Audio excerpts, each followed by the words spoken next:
Bote mingi na balandi na biso nyonso ya chaîne Océan du Congo ezali ngawa bino évangéliste Judith Nzeke o nazana momesano ya komemela bino lisusu prédication topé ba sujet oyo ezali na tina loba ya Nzambe na émission oyo tolobelaka quel est le nom de Jésus. Na pamboli Nzambe po apesi biso su mukolo malamu bao bazali na biso te bazali na mbeto l'hôpitalo to bazali na ba mort to lekaki bango na bolamu te kasi Nzambe asepeli ngana yo to mona esu mukola lelo yango na pamboli Nzambe sike ete kimia Nzambe e rejoindre mabota na biso nyonso to bandi émission na biso oyo lelo tozolobela titre nini lelo tozolobela le même titre to ute kozana ngo ezalaki bongo haïr to petem to pe sujet o babengi haïr na lingala eliko loba koina ndenge totambolaki tolobi na munoko ya français soki totengi ba dictionnaire bazoloba kidi haïr eliko loba ko détester mais référence ya mukanda na biso po bande ko musu babengi biso babi mama Judith obandaki na Luc 14 mobandaki yango na 23 mais sujet ezobanda na 25 ezali normal tokoko bandango pe tant tokomi kokita tant tozopesa déjà en tête to pe moto na mukanda balobi ke condition ya ko remplir pona ko za disciple ya Yesu esengeli oina tozoya komona ngo à partir ya 25 donc référence ya titre na biso o ezali haïr to pe sujet na biso ezali bongo na Luc 14 25 et puis to bandi kokita Luc 14 Bible elobeli biso nini na likambo o etali koina mukanda ya Luc 14 ebisi biso boende to bandaki na moto na mukanda Jésus Luc 14 ne ba ebisaki biso balobi ke condition pona kozala moye kolia Yesu condition ezalaki il faut nanu otika tata nde to bandi kotanga Luc 14 25 condition à remplir pour être disciple de Jésus 25 balobi boye de grandes foules faisaient route avec Jésus. Il se retourna et leur dit balobi ezalaki na ngulupa topé foule o babandaki kolanda Jésus c'est que Yesu azalaki kotambola mais ezalaki na ngulupa o bazalaki kolanda e tant bakomi kolanda e Yesu asanti alobi te nazali na foule simananga mais loko nini na kosala esengeli na solo na bango yambo ete to continuer nzela po Yesu na komona seki atambola kana ba foule te azali koyebisa ba foule sikoyo nini po wana azali nano na disciple te Yesu ko e komona te ngai esengeli na tambola na ba disciple et non ba foule ndaye ko baluka pe alobi na bango eloko nini Yesu alobi na bango si quelqu'un 26 si quelqu'un vient à moi et s'il ne hait pas son père, sa mère et sa femme, ses enfants, ses frères et ses sœurs, et même sa propre vie, il ne peut être mon disciple. Yangonde motuna eyelaki biso. Yesu alobi na biso alobi pona kolanda ye, to pona kozala moye kolina ye, esengeli oyina tata, oyina mama, oyina bande kwa mibali, oyina bande kwa basi, oyina pena bomo oyina yo moko. Yango nga na eko tuna siko mutuna. Tozali na bande ko mususu nde batangisi biso ba kelasi. Tozali na ba parents nde babokoli biso. Po mukane Exode 20 bazoloba na 12 so totangi yango bazoloba ke Yesu azoloba lobi honore ton père et ta mère. Siko tangu Yesu azoya koyebisa biso ketoyi na ba parents na yebite mukanda wana siko ya Deutéronome 20 12 wana tosala nango nini po Bible pe koyebisa biso lobi na Proverbe 36 balobi to longola te na kati ya makomi ya Nzambe po noki te to bima bakosi po soki to ndimi Luc 14 oyo 25 to lobi te to sana tangu ya grâce esengeli to landa Nouveau Testament sikoyo totika Ancien Testament o ezali Exode seke wana tokomi kolongola tangu tokomi kolongola papa na biso Luc tamutunga prisonnier ya Jésus na yebite est-ce que tokomi kobebisa mobeko ya Nzambe te tangu tokomi koloba te to ina te mais to linga ndenge Exode alobi to honorer est-ce que ya Michou Kandol est-ce que tokomi kobakisa te po même ata mukanda nzambe so confirmer on a Lévitique to bandina na Lévitique 19-17 bayebisi biso nini po to milobela te esengeli tokende na référence oyo ezali bongo Biblia po ntango bato batangisaka biso Galate 6:6 bayaka kaka na mukanda oyo ezali Biblia ntango biso mpe toye na solo ya nzambe oyo tolobi ke ezosikola esengeli tokende mpe kaka na Biblia oyo ezali mukanda ya nzambe nde Luka azoyebisa biso nini na 19 tobandi koluka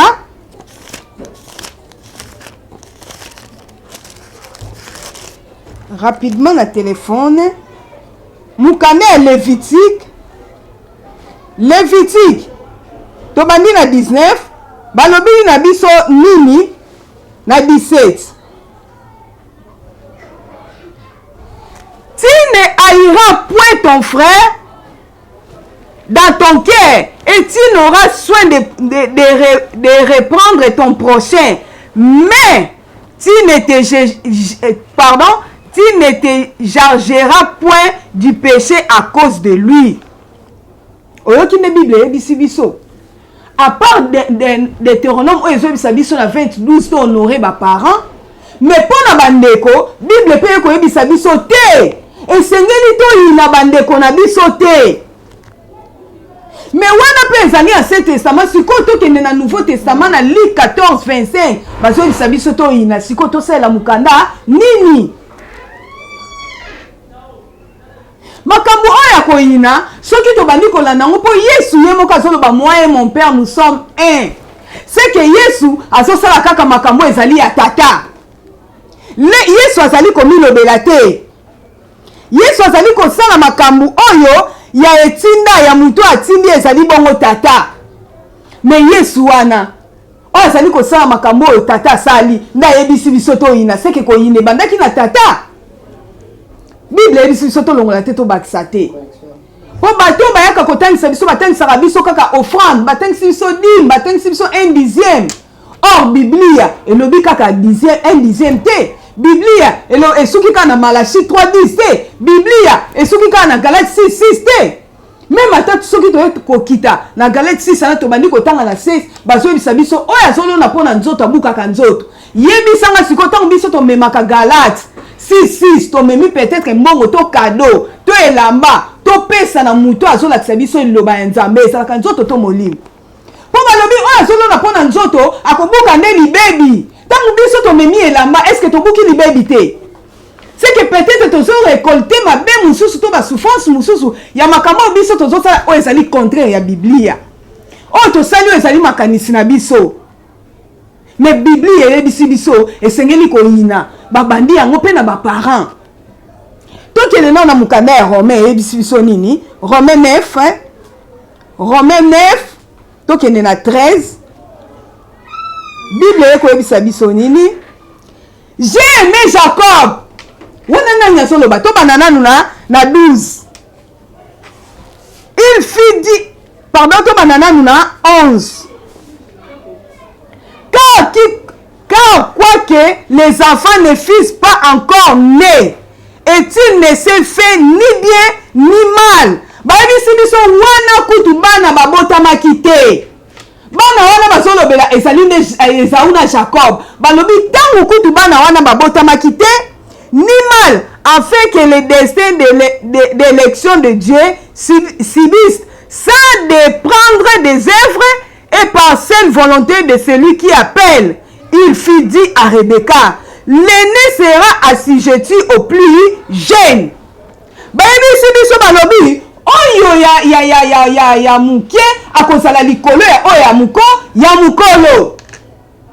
wana mpe tokoya kolobela yango na basijo ezali na nsima mais babandi kotangisa biso na 11 so totangi na Romain wana babandi kotangisa biso histoire ya Esaü na Jacob balobi wana kutu nanu bana babotamaki te destin na bango mpe eyebanaki te bakomi koyebisa Rebeka balobi te oyo ya mukie akozala nde likolo ya oyo ya mukolo c'est-à-dire Jacob akozala likolo ya Esaü.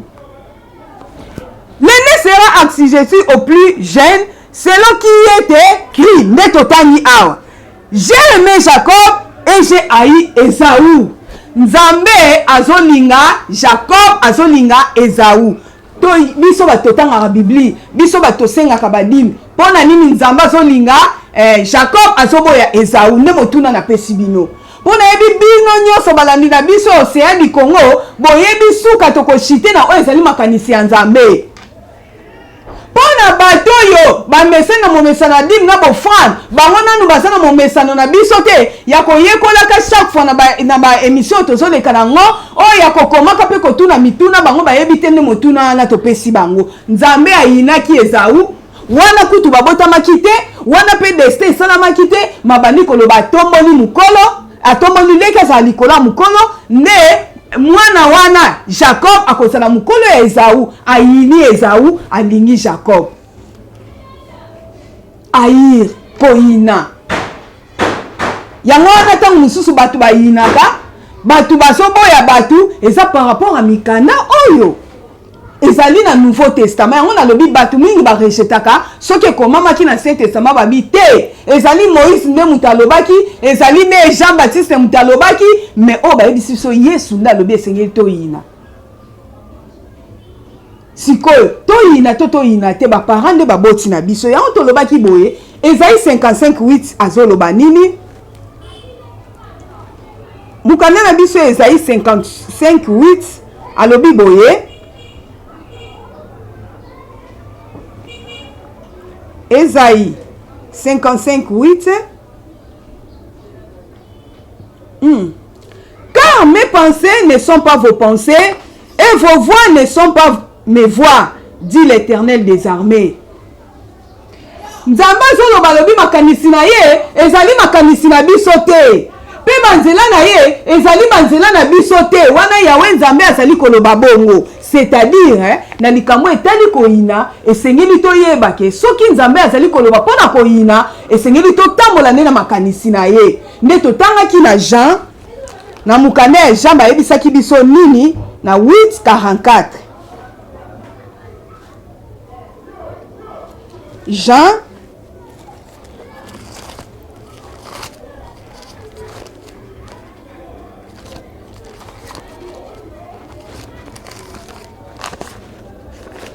Jean 8, tozotanga 44. Vous avez fourbé le diable et vous voulez accomplir le désir de votre père.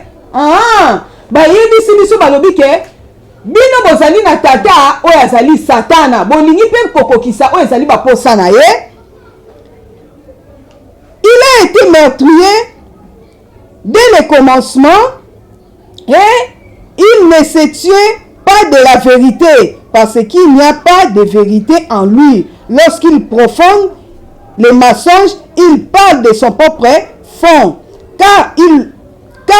est le menteur et le père du mensonge. Balobi tata wana diable ne azalaka père ya mensonge. Soki ozali na tata oyo azali diable c'est que azali na tata ya mensonge. Yango na siko mukanda ya 1 Corinthiens azoya koyebisa biso nini 1 Corinthiens 8:6 tokobanda ngo ole tokende na 6 tozobanda na 5 1 Corinthiens 8:6 tozokima pena mbangu mpona ngonga 5 balobi na biso boye quand il est des êtres qui sont appelés Dieu. Balobi ezali na batu mususu batu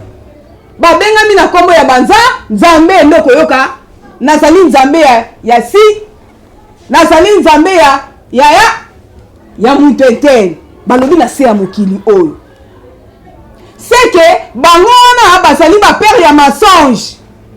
ezalaka na tata mususu me ntango bazoyebisa yo esengeli yo yina oyo batata nini yo koyina mpo batata bazali ebele Dieu soit dans les cieux, soit sur la terre, comme il existe réellement plusieurs dieux et plusieurs seigneurs. Balobi ezali na batata banzambe oyo bazali ebele na katikati ya mokili, c'est que mukanda oyo Paul azo reconnaître batata bazali ebele. Yango wana keba esengeli okeba na batata o bamibenga deja banzambe po ntango balobaka nde mpo na lokuta mpo na propre fond na bango yo esengeli okeba ntango biso toezolela o message oyo na kati ya émission na biso quel est le nom de Jésus mpo ozala attentif ozala lecte okeba na batata ya lolenge wana bazali ezala na lola ezala na mokili na lola yango wana nzambe azalaki président azoloba na exode wana okozala na nzambe mosusu te liboso na nga mpo nzambe mpe ayebaki na lola banzambe bazali ebele esengeli ozala ta attention yo moto ozolanda biso na émission oyo esengeli ozala kaka ta attention esengeli ozala na lito ya koyoka ntango kaka bango bazoloba olobe te oyo tata oyo bazali na mokili oyo bazalaka ebele te oyo tata oyo alola bazali mpe ya balobi ezali die moko oyo azali minuscule esengeli tosala attention 6 balobi nini néanmoins pour nous il n'y a qu'un seul Dieu le Père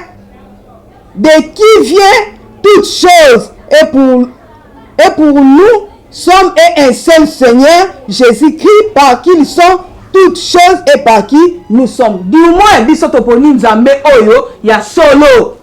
Nzambe oyo bakoyebisa oke zwa Bible na izwa yaka na dimi na ope bapesa mbongo somela ngope liqueur forte. Du moins biso toponi nzambe wana. Du moins biso toponi nzambe oyo okoyeno offrande na yo fo chango mungwa. Biso toponi nzambe wana. Poto zali deja na lito ya koyoka. Yango tosepeli yo po koma na lito ya koyoka. Okoma na mayele tangu tata oyo atelemi azali tata ya lolenge nini oyo azali tata ya koyina to azali tata ya kolinga tata azoya na solo nde yango omoni ke batangilaki biso na mukanda ya Matthieu tokomi na biso na suka mukanda ya Matthieu azoyebisa biso na 16:23 Matthieu azoloba nini Matthieu 16:23.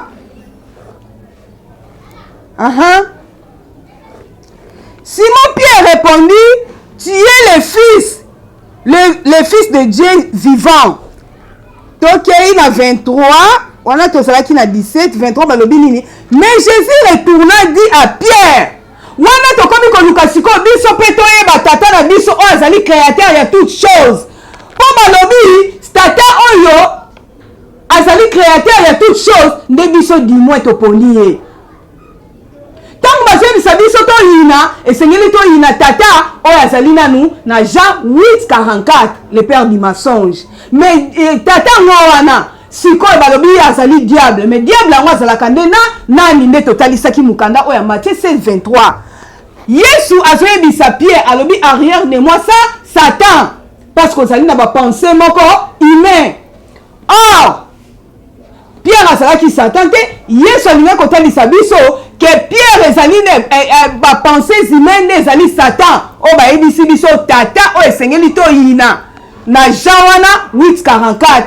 bapensées humaines mutu nyonso azoyelo pensées humaines azoyelo Bible kaka na makanisa nzoto boye azotanga Bible kaka na makanisa nzoto boye mpona propre intérêt na ye yebake ye wana azali le père du mensonge azali Satan po azoyelo pensées humaines mutu nyonso po azomemela yo mabe ya toutes sortes ya mabe oyo ezali bongo na 15 œuvres de la chair yebake wana pe azali tata nde yango wana tolingaki tosilisa sujet na biso oyo ezali ya haïr tata wana esengeli yo yina ye esengeli yo déteste ye ndenge totalisaki yo tata tolobaki mpe tokoya soki tobengani tokotalisa mpe mama azalaka nani me na makanisa nzambe po tata oyo totalisa eza na makanisa bomoto te na pensées humaines te tokotalisa mpe sœur na pensée ya nzambe tokotalisa mpe frère tokotalisa mpe propre vie po soki totangi na Luc 16 bazoya kobetela biso mpe lisolo ya homme riche ya lingaki mpe bomoi na ye mingi ndenge nini baboyaka bomoi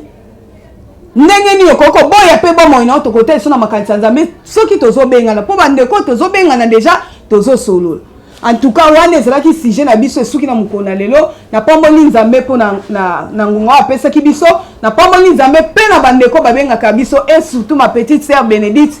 Kwangu en tout cas atungisaka nga mingi po na émission mais na bosa na kaye en tout cas merci émission na yango wana pe joyeux anniversaire na mwana na nga Promedi Ngindola Kimia Nzambe ebatela biso pe longo na mabota na biso merci à la prochaine numéro.